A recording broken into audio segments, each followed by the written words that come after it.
Hello everyone, সবাই কেমন আছো? আশা করি সবাই ভালো আছে, আমিও ভালো আছি। আজ আমাদের গ্রামের মধ্যে যে বকুলতলা মন্দির রয়েছে, তার মন্দিরের মধ্যে আজকে এই যে মহোৎসব চলছে 4 দিন ধরে, তো তারই আজকে শেষ দিন। তো চলো তোমাদেরকে একটু দেখাই। এই কয়েকদিন আমি মন্দিরে যেতে পারিনি, প্রচণ্ড গরমও পড়েছে, আর যেহেতু ভিড় ভাড়াক্কা একটু এড়িয়ে চলার চেষ্টা করলেও তবুও আজকে আর মন মানছে না। তো সেই জন্যই চলো আজকে একটু রাস্তা দিয়ে ঘুরে আসি। আর গতকাল গেছিলাম একটু হরিনাম শুনতে, তো সেটাও তোমাদের সঙ্গে শেয়ার করা হয়নি, অবশ্যই করবো। আর আজকে দেখো সারাদিন এই যে সবাই জল দান করছে, কেউ কোনো না কোনো খাবার দান করছে।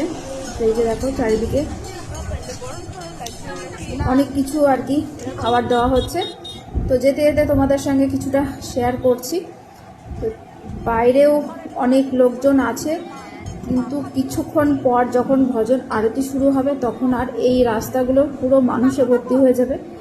তো যেতে যেতে দেখলাম এই যে পাখা, আর এই গরমে এই পাখাগুলো আমার দেখলে তো নিতে ইচ্ছে করে, কারণ আর এই পাখাগুলো ভীষণ ভালো হাওয়াও হয়।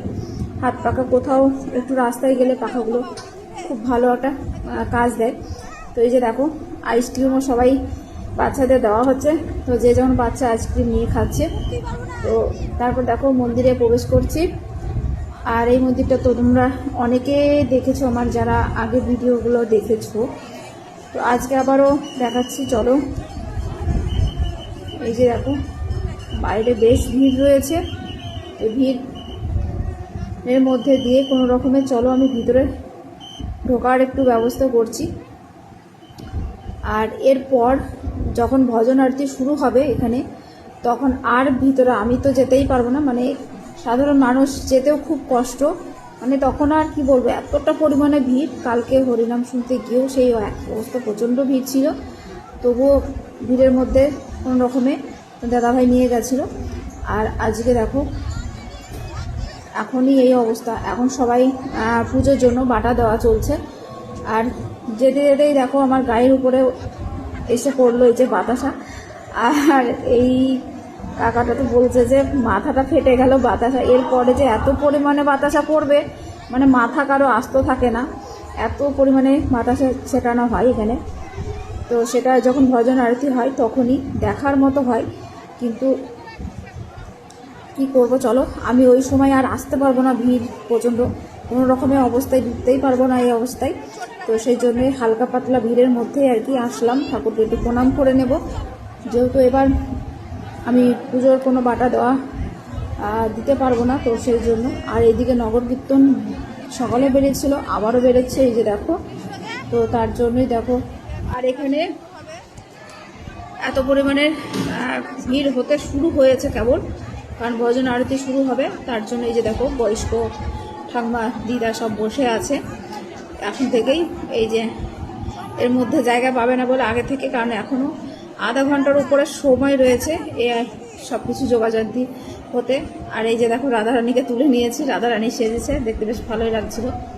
তো আর এদিকে অনেক মালসা এই যে দেখো রেডি করে ফেলেছে, আরও হবে। এই সমস্ত জায়গায় সমস্তটাই এই যে যে ফল কাটছে, এসব জায়গাগুলোও যে ওই যে মালসাগুলো সাজাচ্ছে, সব মালসাতে ভরে যাবে। 5,000-এর উপরে বেশি মালসা আমাদের এখানে প্রসাদ হিসেবে এই যে দেখো হয়।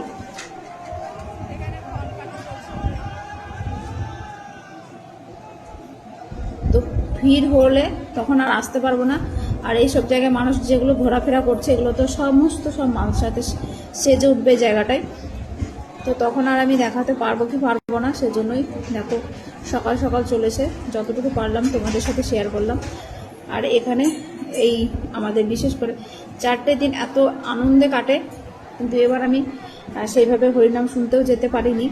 তো মন্দিরে এসে দেখো এই যে গোপাল সোনারও দর্শন হয়ে গেল। তো এখানে এই দিদিরা নিয়ে এসেছিল। আর আজকে দেখতে পাচ্ছি প্রচণ্ড গরম, ভিড় হলে গরমটাও বেশি হয়, তো সেই জন্য দেখো প্রচণ্ড গরম। আর আমার তো ভীষণ গরম লাগছেও, তো দেখে শুনে আর কি মানুষ এড়িয়ে আর কি যেতে হচ্ছে। তো চলো সামনে একটু বাইরে যাই, আর যেখানে আমাদের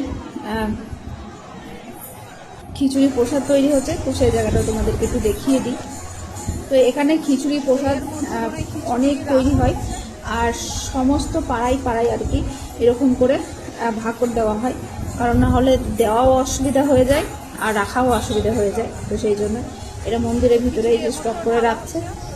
আর এদিকে দেখো, এই যে এদিকে হচ্ছে আমের চাটনি হচ্ছে,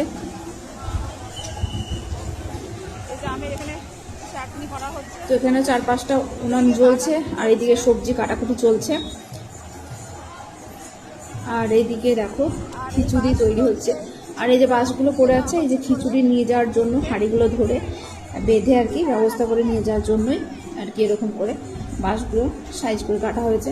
আর এই যে দেখো প্রচুর খিচুড়ি অলরেডি হয়েও গেছে, আর এদিকে অনেক চাল এখনও রয়েছে, হবে এগুলো। আর এই যে হাঁড়িগুলো দেখছো কি বড় বড় হাঁড়ি বাঁধা রয়েছে বাঁশের সাথে, আর এইগুলো নিয়ে সবাই 4-5 জন ধরে আর কি জায়গায় জায়গায় আর কি আর ঢেলে নিচ্ছে। আর এইদিকে দেখো বড় বড় এই যে নৌকোর মতো, এতেই খিচুড়ি প্রসাদ তৈরি হচ্ছে। তো এখানে 4টে উনান জ্বলছে, তো এদিকে পরপর 3টা উনান জ্বলছে। আর আমার মেয়ে তো কোনো দিন মানে কীভাবে এটা নামায় সেটাই জানতো না, তো সেটাই বলছিলাম যে ওই যে একটা পাইপের মতো দেখা যাচ্ছে, ওই মানে একটা লক সিস্টেম আছে, তো ওটা খুলে দিলেই ওখান থেকে খিচুড়িগুলো সমস্ত বেরিয়ে আসে। তো এই যে দেখো এদিকেও একটা উনান জ্বলছে। তো এই মহা উৎসবে কে কে তোমরা এসেছো অবশ্যই জানিও, আর যারা আসনি কখনো অবশ্যই এসো, তোমাদেরও ভীষণ ভালো লাগবে। আজকে আমাদের এই মহোৎসব শেষ দিন, তো অনেক ভিড় ভাড়াক্কা, প্রচণ্ড, তার মধ্যে গরম, তার মধ্যে দেখো সবাই আনন্দ করছে। তো সব মিলে খুব ভালো লাগে। এই 4টে দিন আমরা প্রতিটা বছর অপেক্ষা করি কবে আসবে, তো বছরে এটা একবারই হয়। আর অনুষ্ঠান তো মন্দিরে লেগেই আছে 12 মাসই, কিন্তু এটা অনেক বড় অনুষ্ঠান হয় 4-5 দিন মিলে। তো অনেক অনেক গ্রাম থেকে আর কি মানুষজন আসে এই নাম কীর্তন শুনতে। তো আপাতত আমি এইটুকু ভিডিও তোমাদের দিতে পারলাম, তো কেমন লাগলো অবশ্যই জানিও, ভালো লাগলে অবশ্যই একটা লাইক কমেন্ট শেয়ার করে একটু পাশেই থেকো। আর এখন কয়েকদিন ধরে শরীরটা তেমন ভালো যাচ্ছে না, ভিডিও ঠিক করে পোস্ট করতে পারছি না। আর যে পরিমাণে গরম পড়েছে, গরমে একদম অবস্থা খারাপ হয়ে যাচ্ছে মানুষের। বৃষ্টি হচ্ছে না আমাদের এদিকে, কয়েকদিন তো সমানে বৃষ্টি হলো, কিন্তু বৃষ্টি হচ্ছে না কয়েকদিন ধরে। তো চলো, সম্পূর্ণ ভিডিওটা সবাইকে দেখার জন্য অনেক অনেক ধন্যবাদ। বাইরে বেরিয়ে আসলাম, তো এইদিকে দেখো পেপসি দিচ্ছে, তো আমি এই পেপসি নিয়ে নিয়েছি। তো এখানে অনেক জনে আর কি অনেক কিছু খাবার বিতরণ করে, এই যে দেখো সবাই নিচ্ছে। তো তোমাদের কেমন লাগলো ভিডিওটা অবশ্যই জানিও।